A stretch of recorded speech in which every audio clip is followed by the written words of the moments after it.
نحمده ونصلي على رسوله الكريم اما بعد فاعوذ بالله من الشيطان الرجيم بسم الله الرحمن الرحيم رب اشرح لي صدري ويسر لي امري واحلل عقدة من لساني يفقهوا قولي۔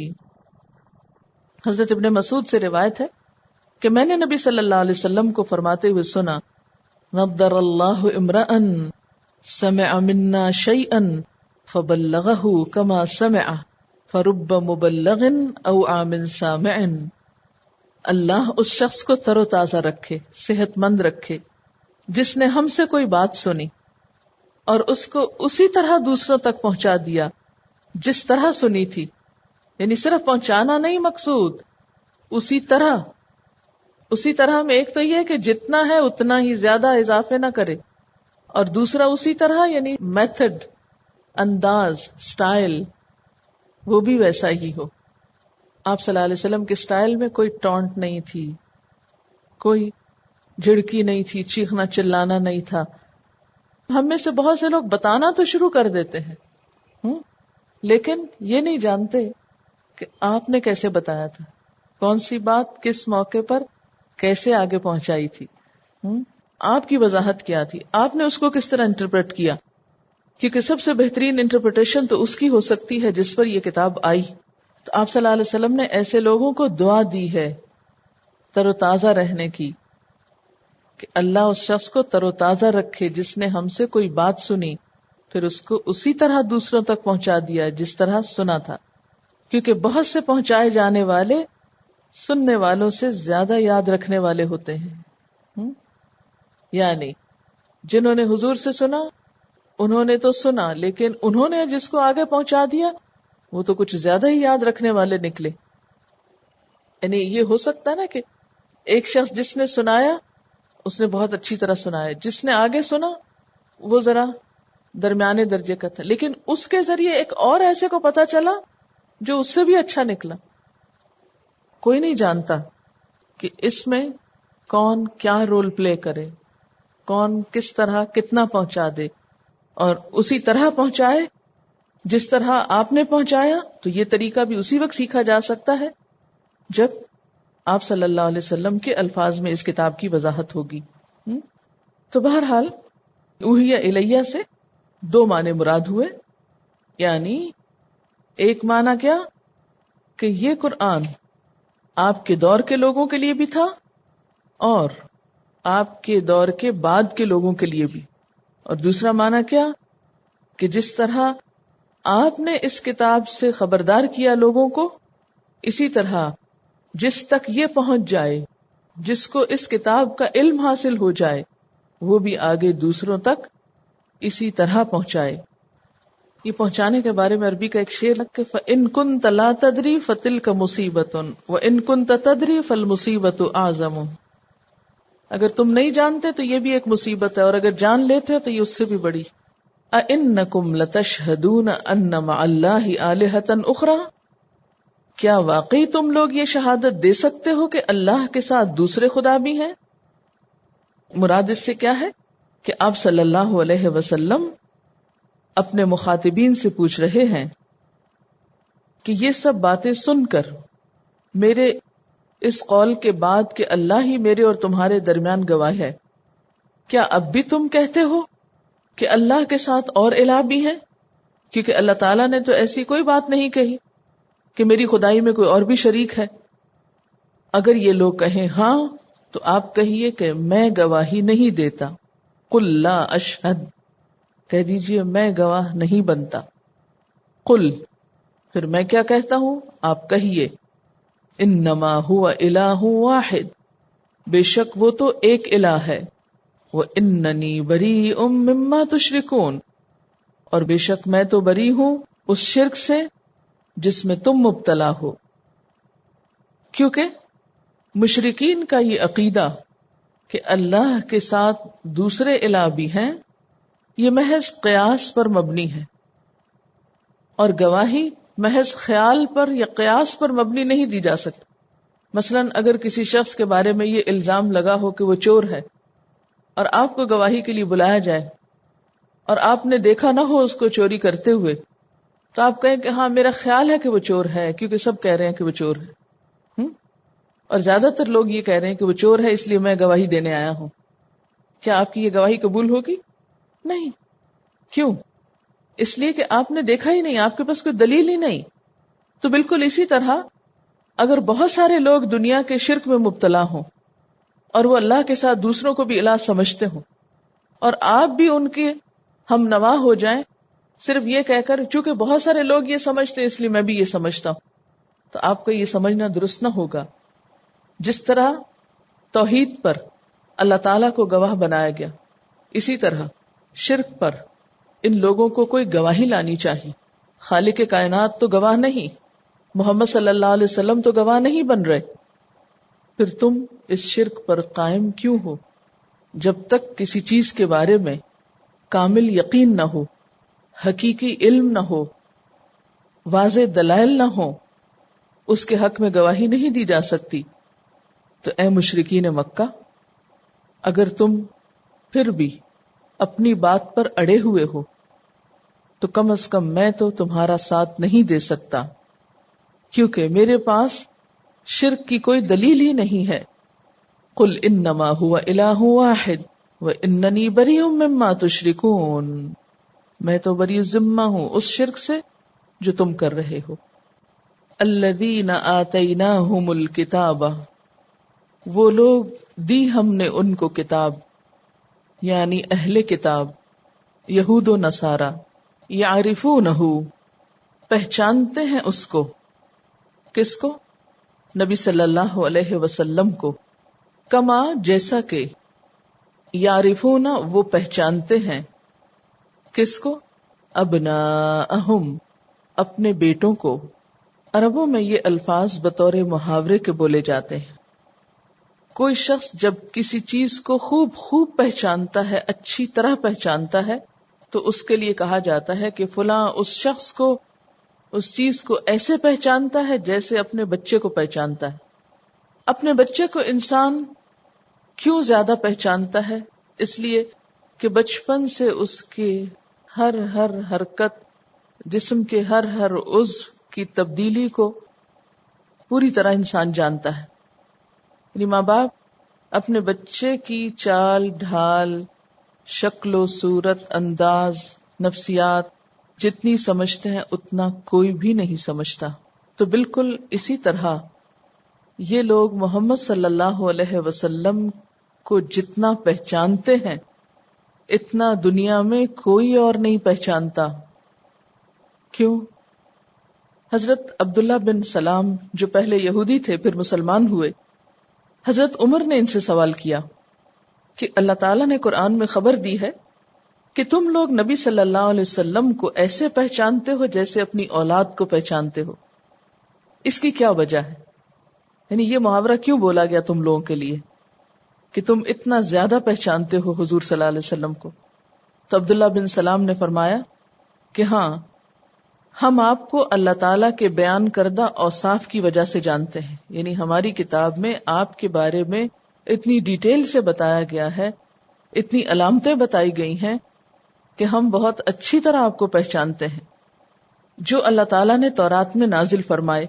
اس لیے ہمیں اس کا علم یقینی اور قطعی طور پر ہے، بخلاف اپنی اولاد کے کہ اس میں شبہ بھی ہو سکتا ہے کہ یہ ہماری اولاد ہے یا نہیں. یعنی انہیں حضور صلی اللہ علیہ وسلم کی اتنی زیادہ پہچان تھی کہ اپنی اولاد سے بھی بڑھ کے، کیونکہ انہوں نے بہت مشہور یہ جملہ بولا کہ ہمیں نہیں معلوم ہماری عورتوں نے کیا کیا، جو بچے ہمارے نام پہ منسوب ہیں وہ ہمارے ہیں یا نہیں، لیکن محمد صلی اللہ علیہ وسلم اللہ کے رسول ہیں، ہمیں ان کی پہچان اپنی اولاد سے بھی بڑھ کر ہے، کیونکہ جو بھی نشانیاں آپ کے بارے میں بتائی گئی وہ ہو بہو مکمل طور پر آپ کے اندر پائی جاتی ہیں. حضرت زید بن ثانہ جو اہل کتاب میں سے ہیں، انہوں نے آپ صلی اللہ علیہ وسلم کو تورات اور انجیل کے بیان کردہ اوصاف ہی کی وجہ سے پہچانا تھا. صرف ایک وصف ایسا تھا جس کی وجہ سے وہ تصدیق نہیں کر پا رہے تھے. آ کر انہوں نے اسے ٹیسٹ کیا، پھر تصدیق کی، اور وہ وصف یہ تھا کہ آپ کا حلم آپ کے غصے پہ غالب ہوگا. یعنی کچھ اوصاف ایسے ہوتے ہیں نا کہ جو آپ کسی سے سنا کے کسی چیز کو پہچاننے کے لیے کافی ہو جاتے ہیں، لیکن نبی صلی اللہ علیہ وسلم کے بارے میں جو کچھ انہوں نے سنا تھا وہ بعین ہی وہی تھا جو ان کی کتاب میں موجود تھا، لیکن ایک نشانی کو انہوں نے خود آ کر ٹیسٹ کیا تھا، اور وہ کیا تھی کہ آپ کا حلم، یعنی آپ کا تحمل اور بردباری آپ کے غصے پہ غالب تھی۔ آپ کو معلوم ہے کہ غصے کی حالت میں آپ صلی اللہ علیہ وسلم زبان سے کچھ نہیں نکالتے تھے، صرف آپ کے چہرہ مبارک سے اور آپ کی حالت سے اندازہ ہوتا تھا کہ آپ غصے میں ہیں۔ تو ہمارے لیے بھی اسوہ حسنہ یہی ہے کہ غصے کی حالت میں خاموش ہو جایا کریں۔ پھر وہ کہتے ہیں کہ وہ آپ صلی اللہ علیہ وسلم کی خدمت میں پہنچے اور آپ کو خود دیکھ کر تجربہ کیا، تو یہ صفت بھی پوری طرح ان کے اندر پائی اور اسی وقت مسلمان ہو گئے۔ حضرت سلمان فارسی کیسے پہچانا تھا انہوں نے آپ کو؟ نبوت کی جو نشانی تھی، مہر نبوت جو تھی، اس کی وجہ سے۔ تو بہرحال یہ ایک واقعہ نہیں، دو نہیں، یہ کئی ایسے واقعات ہیں جس سے پتہ چلتا ہے کہ ان لوگوں کو آپ صلی اللہ علیہ وسلم کے پہچاننے میں کوئی شک و شبہ نہ تھا۔ پھر کیوں نہیں مانتے تھے آپ کو؟ ضد کی وجہ سے، حسد کی وجہ سے، تعصب کی وجہ سے۔ ویسے بھی آپ دیکھیں کہ حقیقت جو ہوتی ہے وہ انسان کے لیے جانی پہچانی ہوتی، یعنی کسی بھی چیز کے اندر جو ریالٹی ہوتی ہے، جو اس کے اندر جو سچائی ہوتی ہے، اس کو پہچاننے میں مشکل نہیں ہوتی، کیونکہ وہ انسان کی فطرت میں پیوست ہے نا، اور انسان جو ہی سچائی کو دیکھتا ہے تو فوراً پہچان لیتا ہے، ایک دم اس کو ایسے سمجھتا ہے کہ گویا یہ تو عرصے سے اس چیز کو میں جانتا تھا۔ مثلا قرآن پاک ایک سچائی ہے، جو آپ پڑھتے ہیں تو آپ کو ایسا نہیں لگتا کہ یہ بات تو میرے دل میں تھی، یہ بات تو میں نے ایسے ہی پائی ہے، انہیں یوں لگتا ہے کہ اللہ تعالیٰ کھول کھول کے ہمیں بتا رہے ہوتے ہیں نا جو ہمارے اندر کی خرابیاں یا کمیاں ہوتی، چونکہ یہ ایک سچائی۔ اسی طرح ہر سچائی کا حال یہی ہوتا ہے کہ وہ ایک جانی پہچانی نون چیز ہوتی ہے کہ جس کو کھلی آنکھ سے دیکھنے والا فوراً پہچان لیتا ہے، پھر وہ دھوکے میں نہیں پڑتا، شبے میں نہیں پڑتا۔ اور پھر یہ کہ کائنات کی خاموش زبان ہر طرف سے ہم کو بتا رہی ہے اللہ سبحانہ وتعالیٰ کی ذات کے بارے میں اور بہت سے حقائق کے بارے میں۔ اہل کتاب کو تو صرف فطرت پہ نہیں چھوڑا گیا، کتاب بھی دی گئی اور اس کتاب میں ساری نشانیاں دی گئیں، لیکن اس کے باوجود وہ نہیں مانے۔ تو جو پہچان کے نہ مانے، جو جان کے نہ مانے، پھر اس کے لیے تو نقصان ہی نقصان ہے۔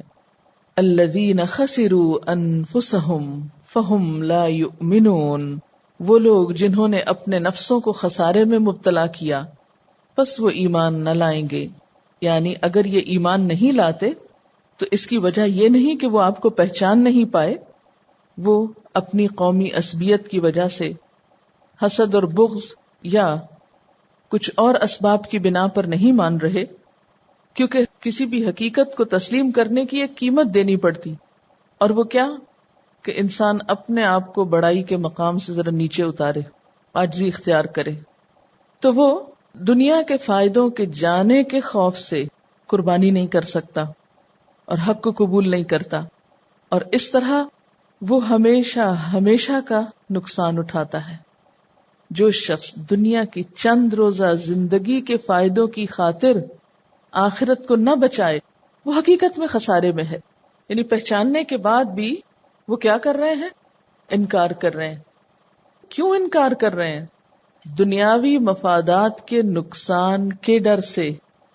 آپ کو معلوم ہے نا کہ اہل کتاب کو ایک بہت مقام حاصل تھا۔ کیا مقام تھا ان کا؟ وہ پورے عرب میں پڑھے لکھے لوگ تھے، باقی تو بےچارے جینٹائلز، امی، ان پڑھ لوگ تھے، یہ پڑھے لکھے لوگ تھے، یہ ایک طرح سے معاشرے کی ایلیٹ تھے۔ اور آپ نے دیکھا ہوگا کہ ہر دور میں ایلیٹ کو ہی حق قبول کرنا زیادہ مشکل لگتا ہے یا نہیں؟ یہ بات کیوں مشکل لگتا ہے ان کو؟ باقی لوگوں کو مشکل کیوں نہیں لگتا؟ حضور صلی اللہ علیہ وسلم نے جب اسلام کی تبلیغ کی تو سب سے پہلے کون لوگ مسلمان ہوئے؟ تیزی سے آگے آنے والوں میں زیادہ تر مظلوم اور پسا ہوا طبقہ تھا۔ حضرت بلال حبشی کو دیکھیے، حضرت زید بن ثابت کو دیکھیے، حضرت سمیہ، حضرت عمار بن یاسر، اسی طرح بہت سے اور لوگ، بہت سی عورتیں تھیں۔ تو معاشرے کا جو پسا ہوا طبقہ ہوتا ہے، جس کے پاس پہلے ہی کچھ نہیں، ان کو تو مسئلہ نہیں کہ کوئی اور قربانی دینی پڑے گی، اگرچہ وہاں تو ان بیچاروں کو بھی بہت قربانی کرنی پڑی تھی۔ تو جن لوگوں کو کوئی زیادہ قربانی نہیں کرنی پڑتی عموماً دنیا کی، جن کی دنیا پہلے ہی ان سے چھنی ہوئی، ان کے لیے کچھ مشکل نہیں ہوتا، وہ جلدی قبول کر لیتے ہیں۔ لیکن جن لوگوں کے سامنے دنیا کے مفادات ہوتے ہیں، آج بھی آپ دیکھیں نا کہ ہم کسی بھی حکم پر عمل کرنے سے پہلے ضرور ٹھٹک کے سوچتے ہیں، رک کے سوچتے ہیں اچھا یہ کر لیا تو فلاں اور فلاں ناراض ہو جائے گا، وہ ناراض ہو گیا تو یہ اور یہ نقصان ہو جائے گا. تو یہ جو اہل کتاب تھے، پڑھے لکھے لوگ تھے، بڑی شان و شوکت والے تھے، بڑا ٹہکا تھا ان کا اپنے آس پاس پہ، اور جو دوسرے ان پڑھ قسم کے لوگ تھے وہ ہر بات میں ان کی طرف دیکھتے تھے، خصوصاً ریلیجن کے معاملے میں کہ یہ بہت پڑھے لکھے لوگ ہیں، جو کچھ یہ فرمائیں گے ہم بھی وہی کریں گے. تو اس لیے ان لوگوں کا حق کو قبول کرنا زیادہ مشکل تھا کیونکہ ان کی دنیا جاتی تھی. اب کوئی بھی شخص جو دنیا کی خاطر آخرت برباد کرے، اس سے بڑا خسارہ کسی اور کو کیا ہوگا. سب سے بڑے خسارے میں تو وہی شخص ہے جو حق کو پہچان بھی گیا، سمجھ بھی گیا، پھر صرف ایک آڑ کہ میں ان کے آگے جھک جاؤں، میں ان کی بات مان لوں، یہ ممکن نہیں.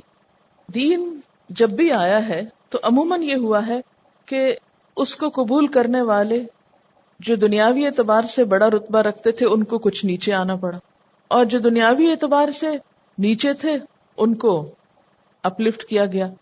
اب بڑوں کے لیے یہ بات بڑی مشکل ہو جاتی ہے کہ چھوٹے ہمارے برابر ہو جائیں. اسی لیے نوح علیہ السلام کے پاس لوگ آنے سے کتراتے ہیں اور کہتے ہیں یہ تمہارے پاس جو گھٹیا قسم کے قوم کے لوگ بیٹھے ہوئے ہیں، اگر یہ اٹھیں گے تو ہم آپ کے پاس آئیں گے. سرداران قریش کو بھی یہی مسئلہ تھا، ان لوگوں کو بھی یہی مسئلہ تھا کہ اگر آپ کو نبی مان لیں تو پھر وہ جو ہمارا ایک روب ہے اور ایک ہمارا نام ہے وہ ختم ہو جائے گا. تو یہ ایک بہت بڑی رکاوٹ ہوتی ہے انسان کے حق کی قبولیت کے راستے میں. لیکن جو شخص اس رکاوٹ کو عبور کر جاتا ہے، وقتی طور پر تو نیچے آتا ہے لیکن پھر اسلام اس کو عزت دیتا ہے. کیونکہ آپ صلی اللہ علیہ وسلم نے یہ بھی فرمانا خیارکم فی الجاہلیت خیارکم فی الاسلام. وہ لوگ جو جاہلیت میں بہترین تھے وہ اسلام میں آ کے بھی بہت بہترین ہوئے. یعنی ایسا نہیں ہوا کہ اسلام میں آ کر ان کو کوئی عزت نہیں ملی، مقام نہیں ملا. اسلام نے ان لوگوں کو کیا سے کیا بنا دیا، ان پتھروں کو ہیرا بنا دیا. اگر وہ اسلام قبول نہ کرتے تو نتیجہ کیا ہوتا؟ ابو جہل اور حضرت عمر کا فرق آپ کو معلوم ہے کہ ابو جہل کس خاری کے ساتھ دنیا سے رخصت ہوا اپنے اکڑ اور تکبر میں، اور حضرت عمر جب جھک گئے تو انہیں دوسری طرف جا کر کتنی بلندی اور عزت ملی. ایسا نہیں کہ اللہ کا دین بندوں کو ذلیل کرنے کے لیے آیا اور رسوا کرنے کے لیے اور چھوٹا کرنے کے لیے. یہ صرف ہمارے اپنے سمجھنے کی بات ہوتی ہے کہ ہم وقتی طور پہ کتنا جھکنا جانتے ہیں، اور جو جھک جاتا ہے وہی بڑا ہو جاتا ہے. ومن ازلم، اور کون بڑا ظالم ہے، ممن افترا، اس سے بڑھ کر جس نے گھڑ لیا، علی اللہ کذبا، اللہ پر جھوٹ. اللہ پر جھوٹ گھڑنے سے مراد کیا ہے؟ نمبر ایک تو شرک ہی ہے، کیونکہ سب سے بڑا جھوٹ یہ ہے، یعنی یہ دعویٰ کرے کہ اللہ تعالیٰ کے ساتھ اور ہستیاں بھی خدائی میں شریک ہیں، یا یہ کہ فلاں کو اللہ تعالیٰ نے اپنا مقرب بنا رکھا ہے. اور اسی طرح کے شرکیہ اور بہت سی باتیں، نجات کے خود ساختہ طریقے جو لوگوں نے سوچ رکھے تھے، یہ سب دراصل اللہ پر جھوٹ تھا. او کذب بآیاتہ، یا اس نے اس کی آیات کو جھٹلایا. آیات سے مراد یہاں کیا ہے؟ اللہ تعالیٰ کے احکامات بھی اور کائنات کی نشانیاں بھی جو ہمیں اللہ تعالیٰ کی طرف رہنمائی کر رہی ہیں. فرمایا اس شخص سے بڑا ظالم کون ہے جس نے اللہ پر جھوٹ گھڑا، یعنی اللہ تعالیٰ کی طرف غلط باتیں منسوب کی. یہ بھلا کیسے ہو سکتا ہے کہ عمل کوئی کرے اور اس کے عمل پر صرف وہ نہیں اور بھی 10 لوگ نجات پا جائیں؟ اگر کوئی ایسا سمجھتا ہے تو وہ جھوٹ گھڑ رہا ہے. مثلا اگر کوئی ٹیچر یہ کہے 3 یا 4 لوگ پڑھ لیں تو باقی سب کے لیے کافی ہوگا کہ ہم ہر شخص کے ساتھ 10-10 لگا دیں گے، پڑھنے والوں کے صدقے ان نہ پڑھنے والوں کو بھی ساتھ ہی پاس کریں گے. ٹھیک ہے نا؟ یہ ہونا چاہیے نا کبھی ایسا بھی. اگر دنیا کے امتحان میں اس طرح کامیابی نہیں مل سکتی کہ کسی کے پڑھنے سے، کسی کے محنت کرنے سے آپ پاس ہوں، تو قیامت کے دن یہ بات کیسے ممکن ہے؟ محال ہے. آج ہم کیا کر رہے ہیں؟ ہماری اکثریت دنیا میں ڈوبی ہوئی، نیک بزرگوں کے نام پر کچھ چڑھاوا چڑھا دیتے اور اس کے بعد کیا سمجھتے؟ ان کی نیکی ہمارے بھی کام آ جائے گی، ان کے پیچھے ہماری بھی بخشش ہو جائے گی. بھلا یہ کیسے ہو جائے گی؟ دوسرے کے نیک عمل آپ کو کوئی فائدہ نہیں دے سکتے، آپ کے گناہوں کا بوجھ وہ نہیں اٹھائے گا. قرآن پاک میں بار بار فرمایا گیا لا تزر وازرۃ وزر اخرى، کوئی بوجھ اٹھانے والا کسی دوسرے کا بوجھ نہیں اٹھائے گا. اچھا چلیے ایک اور طرح سمجھتے اس کو. کھانا کوئی کھائے، یہ نماز روحانی غذا ہے نا. کھانا کوئی کھائے، بھوک آپ کی مٹے گی. روحانی غذا وہ لے رہے ہیں، نماز ذکر اذکار عبادت وہ کر رہے ہیں، بخشے آپ جا رہے ہیں صرف ان کا نام لینے پہ. آپ کی بھی ساتھی بخشش ہو رہی ہے کیونکہ آپ نے ان کو خوش کر دیا، وہ اپنی نیکیاں آپ کو بھی دے دیں گے، بانٹ دیں گے تھوڑی. کوئی کسی کو کچھ نہ دے سکے گا وہاں تو ماں اپنے بچے سے نظر نہیں ملائے گی کہ یہ مجھ سے کچھ مانگ نہ لے. لا یسأل حمیم حمیما، کوئی دوست کسی دوست سے سوال بھی نہ کرے گا. کس بات کا سوال نہ کرے گا؟ بھی کیسے ہو تم. دنیا میں تو اگر ایک دوست کو کوئی تکلیف ہو تو دوسرا پوچھتا ہے کیا ہوا، کیوں تکلیف ہوئی. وہاں جا کے کوئی فکر مند نہیں ہوگا، کوئی نہیں پوچھے گا کہ تم جہنم میں کیوں جا رہے ہو. اس لیے یہ سب سے بڑا جھوٹ ہے اللہ کی ذات پر. اس سے بڑا ظالم کون جو اللہ پر جھوٹ گھڑے کہ اللہ تعالیٰ نے نجات کے ایسے طریقے بتا رکھے ہیں. او کذب بآیاتہ، یا اس کی آیات احکامات، یہ قرآن کے احکامات کو جھٹلا دے کہ نہیں ہمیں تو نماز پڑھنے کی ضرورت نہیں، ہم تو بخشے ہوئے ہیں. قیامت کے دن جب ایسے لوگوں کے پیچھے کوئی جائے گا تو وہ ان کو پیچھے ہٹا دیں گے. یعنی کوئی بھی خیال اور نظریہ جو پیش کرے جو انسان کو اللہ کے حکم سے دور کرے تو یہ سب اللہ پہ جھوٹ باندھنا ہے. یعنی اللہ تعالیٰ اس طرح تو ڈسکریمنیشن کر رہا ہے نا کہ مخلوق میں سے کچھ لوگوں کو تو نماز پڑھے بغیر ہی کہے. ایک نماز کو کیوں ہم نے پکڑ لیا، سچ جھوٹ کو بھی لے لیں. کیونکہ قرآن پاک میں اللہ تعالیٰ فرماتے ہیں زندہ اور مردہ برابر نہیں، روشنی اور اندھیرا برابر نہیں. اسی طرح بہت ساری مثالیں اللہ تعالیٰ دیتے ہیں قرآن پاک میں. یعنی دونوں کا انجام بالکل مختلف ہے. ہاں یہ الگ بات ہے کہ کوئی شخص اگر ایک چیز میں کوتاہی کر جاتا ہے اور دوسرے میں اس نے بہت نیکی کی ہے مثلا، تو ہو سکتا ہے اللہ تعالیٰ کمپنسیٹ کر دے. کوئی مرنے سے پہلے توبہ کر لیتا ہے تو اللہ تعالیٰ کے بس اختیار میں کہ پچھلے سارے گناہ اس کے معاف کر دے، کیونکہ اس وقت وہ عاجزی کر رہا ہے نا اللہ کے آگے. تو یہ الگ معاملہ ہے. لیکن کوئی یہ سمجھے کہ نہ توبہ کی ضرورت ہے نہ کسی اور نیکی کی ضرورت ہے، تو یہ سب باتیں خود ساختہ ہیں. اللہ کے ہاں مقام پانے کے لیے جھکنا ضروری ہے، چاہے عبادات کی شکل میں جھکے یا توبہ کرنے کو جھکے یا کسی اور معاملے میں. انہ لا یفلح الظالمون، بے شک بات یہ ہے کہ ظالم فلاح نہیں پاتے، ظالم کامیاب نہیں ہوتے. یہ ظالم کون ہے؟ یہ جھوٹ گھڑنے والے جو اللہ تعالیٰ سے غیر حقیقی باتیں منسوب کرتے ہیں. وَيَوْمَ نَحْشُرُهُمْ جَمِيعًا، اور جس دن ہم ان سب کو اکٹھا کریں گے. کن سب کو؟ یہ جھوٹ گھڑنے والوں کو بھی اور عمل نہ کرنے والوں کو، یعنی ہر قسم کے لوگوں کو. ثُمَّ نَقُولُ لِلَّذِينَ أَشْرَكُوا، پھر ہم کہیں گے ان لوگوں سے جنہوں نے شرک کیا. أَيْنَ شُرَكَاؤُكُمْ، کہاں ہیں شریک تمہارے جن کا سہارا ڈھونڈے ہوئے تھے، جن کی تم مدد مانگتے تھے.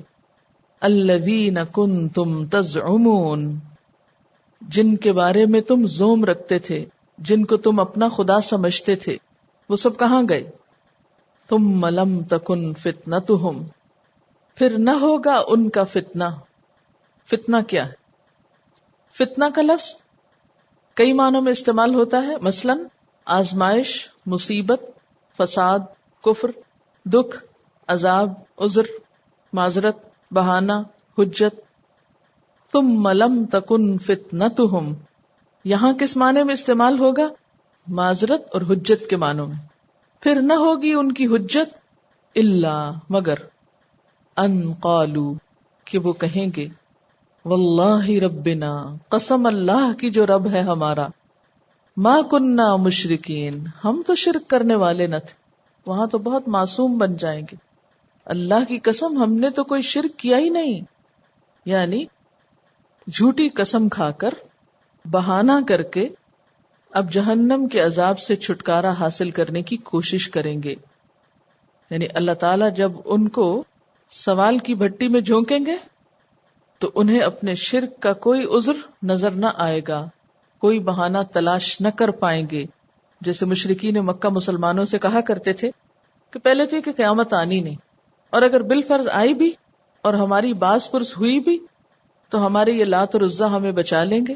اور پھر جیسے وہ دنیا میں حجتیں کرتے تھے نا کہ ما نعبدهم الا ليقربونا الى الله زلفى، ہم ان کی عبادت نہیں کرتے مگر اس لیے ان کے ساتھ بنا کے رکھی ہوئی ہے کہ یہ ہمیں اللہ کے قریب کرتے ہیں. ہم ان کی عبادت نہیں کر رہے، یہ تو ایک ذریعہ اور واسطہ وسیلہ ہے اللہ کے پاس پہنچنے کا. جب کسی کو کہا جاتا ہے نا کہ اللہ سے مانگو، کسی اور کو کیوں بیچ میں لاتے ہو، تو کہتے ہیں نہیں یہ سیڑھی ہے ہمارے لیے. تو اس قسم کے جتنے بہانے اور عذر ہوں گے وہ سب ان کے ختم ہو کر رہ جائیں گے. اللہ تعالیٰ فرماتے ہیں انظر، دیکھو، کیف کذبوا علی انفسہم، کس طرح انہوں نے جھوٹ بولا اپنے نفسوں پر. یہ کس طرح جھوٹ بول رہے ہیں. وضل عنہم، اور گم ہو جائیں گے ان سے، ما کانوا یفترون، جو کچھ وہ گھڑا کرتے تھے، جو بہانے وہ گھڑتے تھے، جو حجتیں، جو معذرتیں وہ اس وقت گھڑیں گے یا دنیا میں انہوں نے گھڑ رکھی تھی، وہ ساری کی ساری ختم ہو کر رہ جائیں گی. انظر، قرآن پاک جو کلام ہے اللہ تعالیٰ کا، کتنا لائیولی سا سٹائل ہے نا کہ جسے بات ہو رہی، سمپل معنوں میں لیں، چلیے عربی میں نہیں اردو میں سمجھیں. جس روز ہم ان سب کو اکٹھا کریں گے اور مشرکوں سے پوچھیں گے اب وہ تمہارے ٹھہرائے ہوئے شریک کہاں ہیں جنہیں تم اپنا خدا سمجھتے تھے، تو اس وقت اس کے سوا کوئی حجت نہ کر سکیں گے، کوئی معذرت نہ کر سکیں گے کہ یہ جھوٹا بیان دے، اے ہمارے آقا تیری قسم ہم ہرگز مشرک نہ تھے. دیکھو اس وقت یہ کس طرح اپنے اوپر آپ جھوٹ گھڑیں گے اور وہاں ان کے سارے بناوٹی معبود گم ہو جائیں گے. تو اللہ تعالیٰ ان کے ان سب بہانوں، معذرتوں، حجتوں پر کیا فرمائیں گے کہ یہ سب جھوٹ گھڑ رہے ہیں، اور وہاں ان کی سب من گھڑت باتیں ختم ہو جائیں گی، قبول نہ ہوں گی. ما کانوا یفترون میں کیا کیا چیزیں آتی ہیں؟ جھوٹ، توہمات، قیاسات، معبود، تعویلیں. ایک بات یہاں سے بہت اہم پتہ چل رہی ہے، اور وہ کیا کہ جھوٹ کے پاؤں نہیں ہوتے. یہ جھوٹ کی کوئی حیثیت اور حقیقت اللہ کے سامنے نہیں ہے. دنیا میں تو انسان جھوٹ بول کر دوسروں کو مطمئن کر سکتا ہے، لیکن وہاں پر جھوٹ کام نہ آئے گا. جھوٹ وہاں کسی حد تک فائدہ دے سکتا ہے جہاں کوئی شخص اصل حقیقت سے بے خبر ہو، لیکن اللہ کی ذات وہ تو ہر چیز کو جانتی ہے. یعلم سرکم وجہرکم ویعلم ما تکسبون، آیت نمبر 3 میں. وہ جانتا ہے تمہاری چھپی باتیں بھی، تمہاری ظاہری باتیں بھی، اور وہ جانتا ہے جو کچھ تم کمائی کرتے ہو. اس کے سامنے بھلا جھوٹ کیسے فائدہ دے سکتا ہے؟ لیکن یہ کہ قیامت کے دن جب اللہ تعالیٰ کے سامنے جا کر اپنے شرک کی تعویلیں کرنے لگیں گے تو اللہ تعالیٰ کے سامنے ان کا جھوٹ کچھ بھی کام نہ آئے گا. آپ صلی اللہ علیہ وسلم نے فرمایا جھوٹ سے بچو، کیونکہ جھوٹ فجور کا ساتھی ہے، گناہ کا ساتھی ہے، اور جھوٹ اور فجور دونوں جہنم میں جائیں گے. آپ صلی اللہ علیہ وسلم سے دریافت کیا گیا وہ کون سا کام ہے جس سے آدمی دوزخ میں جائے گا؟ آپ نے فرمایا وہ عمل جھوٹ ہے. شب معراج میں آپ صلی اللہ علیہ وسلم نے ایک شخص کو دیکھا کہ اس کی دونوں باچھیں چیر دی جاتی ہیں، پھر وہ درست ہو جاتی ہیں، یعنی ایک دفعہ کٹ کرتے ہیں پھر وہ دوبارہ برابر ہو جاتی ہیں، پھر چیر دی جاتی. اس طرح یہ عمل اس کے ساتھ قیامت کے دن تک ہوتا رہے گا. آپ صلی اللہ علیہ وسلم نے جبریل امین سے پوچھا کہ یہ کون ہے؟ تو انہوں نے فرمایا کہ یہ جھوٹ بولنے والا ہے. آپ صلی اللہ علیہ وسلم نے فرمایا آدمی پورا مومن اس وقت تک نہیں ہو سکتا جب تک کہ جھوٹ کو بالکل نہ چھوڑ دے، یہاں تک کہ مزاح اور مذاق میں بھی جھوٹ نہ بولے. یعنی سنجیدگی کے ساتھ تو دور کی بات، کسی کو ہنسانے کے لیے اور کسی کو خوش کرنے کے لیے جو عام طور پر لوگوں کا وتیرہ ہوتا ہے. آپ صلی اللہ علیہ وسلم نے فرمایا مسلمان کی طبیعت میں اور خصلتیں تو ہو سکتی ہیں مگر خیانت اور جھوٹ نہیں ہو سکتا. اور ایک اور حدیث میں آتا ہے جھوٹ انسان کے رزق کو گھٹا دیتا ہے. اچھا جب رزق گھٹنے لگتا ہے نا پھر انسان کو فکر پڑتی. ایمان جاتا ہے کوئی بات نہیں، آخرت کا نقصان ہے کوئی بات نہیں، رزق گھٹ جائے گا، مال و دولت کم ہو جائے گا، نہیں توبہ اب نہیں بولیں گے. پھر آپ دیکھیں نا کہ پرائرٹی کیا ہے ہماری. سبحانک اللہم و بحمدک نشہد ان لا الہ الا انت نستغفرک ونتوب الیک۔ والسلام علیکم ورحمۃ اللہ وبرکاتہ۔